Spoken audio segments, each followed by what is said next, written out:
गौरी पुत्र गणेश की जय, लक्ष्मी नारायण की जय। दोस्तों, पुराणों में माघ महीना को बड़ा ही पुण्यदायी कहा गया है।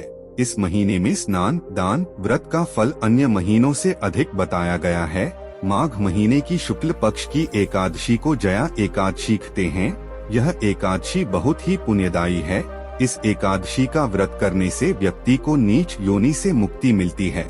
पद्म पुराण के अनुसार भगवान श्री कृष्ण ने युधिष्ठिर को एकादशी तिथि का महत्व बताते हुए कहा है कि जया एकादशी प्राणी के इस जन्म एवं पूर्व जन्म के समस्त पापों का नाश करने वाली उत्तम तिथि है। इतना ही नहीं, यह ब्रह्महत्या जैसे जघन्य पाप तथा पिशाचत्व का भी विनाश करने वाली है। शास्त्रों के अनुसार इस एकादशी का व्रत करने से प्राणी को कभी भी पिशाच या प्रेत योनि में नहीं जाना पड़ता और मृत्यु के बाद मोक्ष की प्राप्ति होती है। धार्मिक मान्यता है कि जिसने जया एकादशी का व्रत किया है, उसने सब प्रकार के दान दे दिए और संपूर्ण यज्ञों का अनुष्ठान कर लिया। इस व्रत को करने से व्रती को अग्निष्टोम यज्ञ का फल मिलता है। यह भी मान्यता है कि जो साधक इस व्रत को पूरे श्रद्धा भाव से करता है, उसे भूत प्रेत और पिशाच योनि की यातनाएं नहीं झेलनी पड़ती। आपको एक कथा के माध्यम से जया एकादशी, जिसे ग्यारस एकादशी भी कहा जाता है, की कथा महिमा का वर्णन करता हूँ, तो आप सभी ध्यान पूर्वक सुनिए। एक बार धर्मराज युधिष्ठिर बोले, हे भगवान, आपने माघ के कृष्ण पक्ष की षटतिला एकादशी का अत्यंत सुंदर वर्णन करते हुए सुनाया। आप स्वदेज, अंडज, उद्भिज और जरायुज चारों प्रकार के जीवों के उत्पन्न, पालन तथा नाश करने वाले हैं। अब आप कृपा करके माघ शुक्ल एकादशी के विषय में भी बतलाइए। इस एकादशी का क्या नाम है तथा इसके व्रत का क्या विधान है? इसकी विधि क्या है? इसका व्रत करने से किस फल की प्राप्ति होती है और इसमें कौन से देव का पूजन किया जाता है? कृपया यह सब विधान पूर्वक कहिए।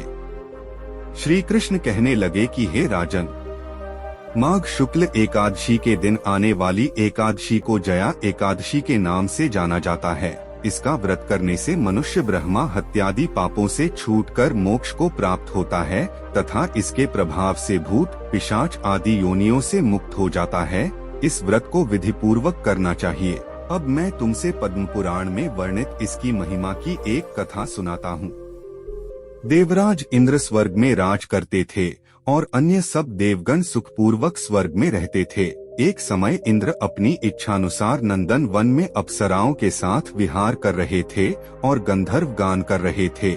उन गंधर्वों में प्रसिद्ध पुष्पदंत तथा उसकी कन्या पुष्पवती और चित्रसेन तथा उसकी स्त्री मालिनी भी उपस्थित थे।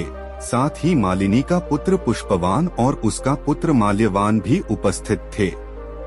पुष्पवती गंधर्व कन्या माल्यवान को देखकर उस पर मोहित हो गई और माल्यवान पर कामबाण चलाने लगी। उसने अपने रूप, लावण्य और हाव भाव से माल्यवान को वश में कर लिया। हे राजन, वह पुष्पवती अत्यंत सुंदर थी। अब वे इंद्र को प्रसन्न करने के लिए गान करने लगे, परंतु परस्पर मोहित हो जाने के कारण उनका चित्त भ्रमित हो गया था। इनके ठीक प्रकार न गाने तथा स्वर ताल ठीक नहीं होने से इंद्र इनके प्रेम को समझ गया और उन्होंने इसमें अपना अपमान समझकर उनको शाप दे दिया। इंद्र ने कहा, हे मूर्खों, तुमने मेरी आज्ञा का उल्लंघन किया है, इसलिए तुम्हारा धिक्कार है। अब तुम दोनों स्त्री पुरुष के रूप में मृत्यु लोक में जाकर पिशाच रूप धारण करो और अपने कर्म का फल भोगो। इंद्र का ऐसा शाप सुनकर वे अत्यंत दुखी हुए और हिमालय पर्वत पर दुखपूर्वक अपना जीवन व्यतीत करने लगे। उन्हें गंध, रस तथा स्पर्श आदि का कुछ भी ज्ञान नहीं था। वहाँ उनको महान दुख मिल रहे थे। उन्हें एक क्षण के लिए भी निद्रा नहीं आती थी। उस जगह अत्यंत शीत था, इससे उनके रोंगटे खड़े रहते और मारे शीत के दांत बजते रहते। एक दिन पिशाच ने अपनी स्त्री से कहा कि पिछले जन्म में हमने ऐसे कौन से पाप किए थे जिससे हमको यह दुखदायी पिशाच योनि प्राप्त हुई। इस पिशाच योनि से तो नरक के दुख सहना ही उत्तम है, अतः हमें अब किसी प्रकार का पाप नहीं करना चाहिए। इस प्रकार विचार करते हुए वे अपने दिन व्यतीत कर रहे थे। दैव्य योग से तभी माघ मास में शुक्ल पक्ष की जया नामक एकादशी आई। उस दिन उन्होंने कुछ भी भोजन नहीं किया। एवं अच्छे कार्य किए। केवल फल फूल खाकर ही दिन व्यतीत किया और सायंकाल के समय दुखी अवस्था में पीपल के वृक्ष के नीचे बैठ गए। उस समय सूर्य भगवान अस्त हो रहे थे। उस रात को अत्यंत ठंड थी, इस कारण वे दोनों शीत के मारे अति दुखित होकर मृतक के समान आपस में चिपटे हुए पड़े रहे। उस रात्रि को उनको निद्रा भी नहीं आई। जया एकादशी के उपवास और रात्रि के जागरण से दूसरे दिन प्रभात होते ही उनकी पिशाच योनि से उन्हें छुटकारा मिला। अत्यंत सुंदर गंधर्व और अप्सरा की देह धारण कर सुंदर वस्त्राभूषणों से अलंकृत होकर उन्होंने स्वर्गलोक को प्रस्थान किया। उस समय आकाश में देवता उनकी स्तुति करते हुए पुष्प वर्षा करने लगे। स्वर्गलोक में जाकर दोनों ने देवराज इंद्र को प्रणाम किया। देवराज इंद्र इनको पहले रूप में देखकर अत्यंत आश्चर्यचकित हुए एवं पूछने लगे कि तुमने अपनी यह पिशाच योनि से किस प्रकार छुटकारा पाया, आथ हमें यह सब बतलाइए। माल्यवान बोले, हे देवेंद्र, भगवान विष्णु की कृपा और जया एकादशी के व्रत के प्रभाव से ही हमारी पिशाच देह छूटी है। तब इंद्र बोले कि हे माल्यवान, भगवान की कृपा और एकादशी का व्रत करने से न केवल तुम्हारी पिशाच योनि छूट गई, वरन हम लोगों के भी वंदनीय हो गए, क्योंकि विष्णु और शिव के भक्त हम लोगों के वंदनीय हैं। अत आप धन्य है। अब आप पुष्पवती के साथ जाकर विहार करो।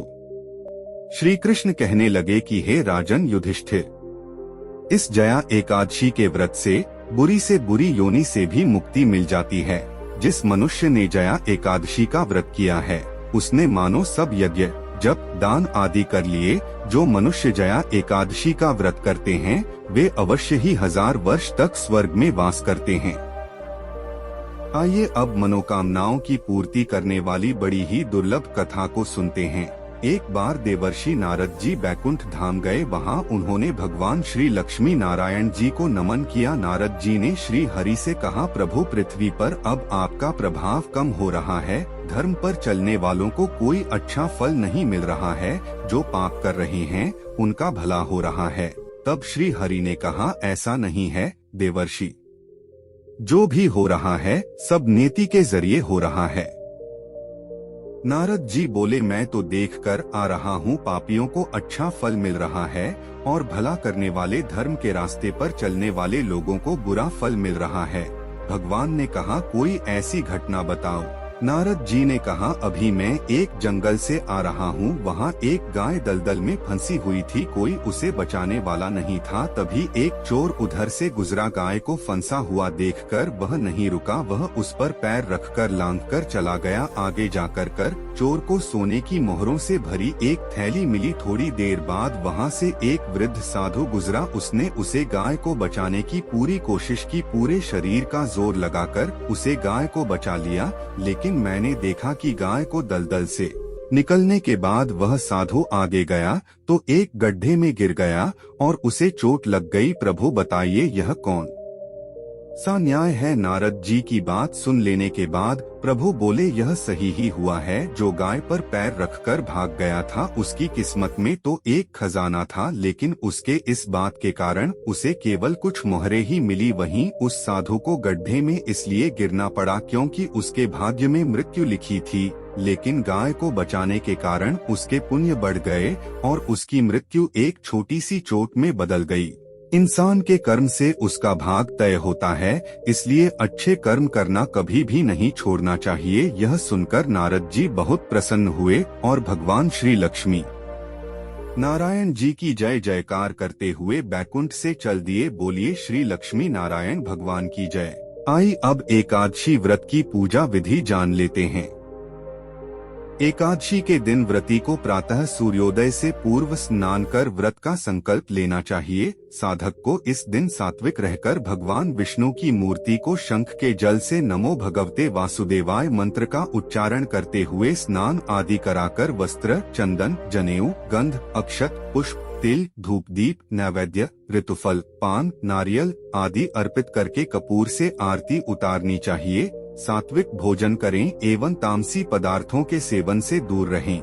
एकादशी स्वयं विष्णु प्रिया है, इसलिए इस दिन जप तप पूजा पाठ करने से प्राणी जगत के पालनहार श्रीहरि विष्णु का सानिध्य प्राप्त कर लेता है। दोस्तों, एकादशी के दिन हमें किन बातों का ध्यान रखना चाहिए, लिए उसे भी जान लेते हैं। व्रत से पूर्व यानी दशमी तिथि के दिन से तामसिक भोजन आदि का सेवन नहीं करना चाहिए।